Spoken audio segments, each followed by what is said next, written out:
Hello guys, so welcome back to my channel, Jimbans TV. So guys, for today's video guys, ituturo ko sa inyo guys kung paano tayo mag-transfer ng money from Palawan Pay app to Maribank. Okay guys, so guys, tuturuan ko guys kung paano tayo mag-transfer. So, keep on watching guys. So guys, first guys, click lang natin tong send money. Okay, sa send money guys, click lang natin guys to other e-wallet or online bank.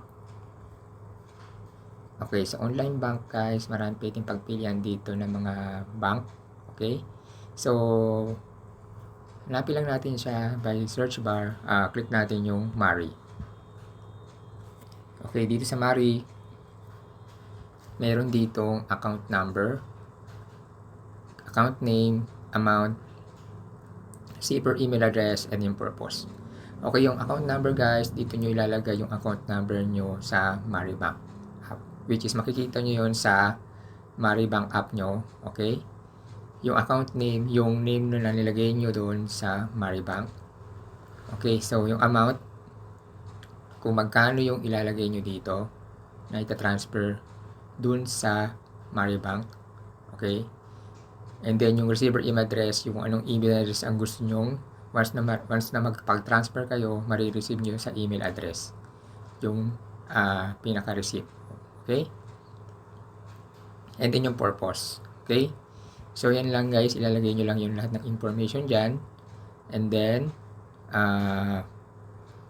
after nun guys, i-click nyo lang tong i-disable nyo lang tong anti-scam insurance. Okay, so click nyo lang guys yung next. Okay,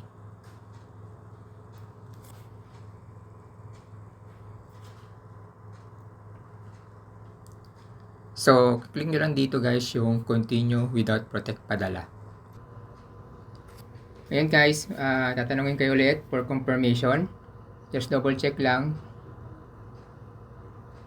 Okay, ang amount, okay, yung aking name, and aking yung account number,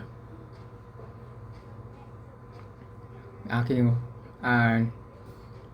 number, date, amount, and then meron siyang fee na 5 pesos. Okay, and then purpose niya in processing.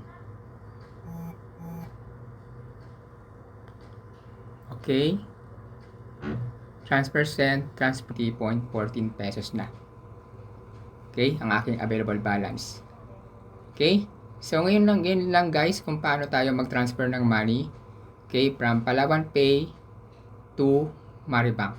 Okay, so if you have a questions guys, please let me know, and then sasagot din kagad ako sa mga questions nyo. Okay, so kung nagustuhan nyo itong video ito, please like, share, and subscribe, and click all notification bell button para updated kayo guys sa mga vlogs ko. Thank you guys, and God bless. Stay safe, and bye-bye.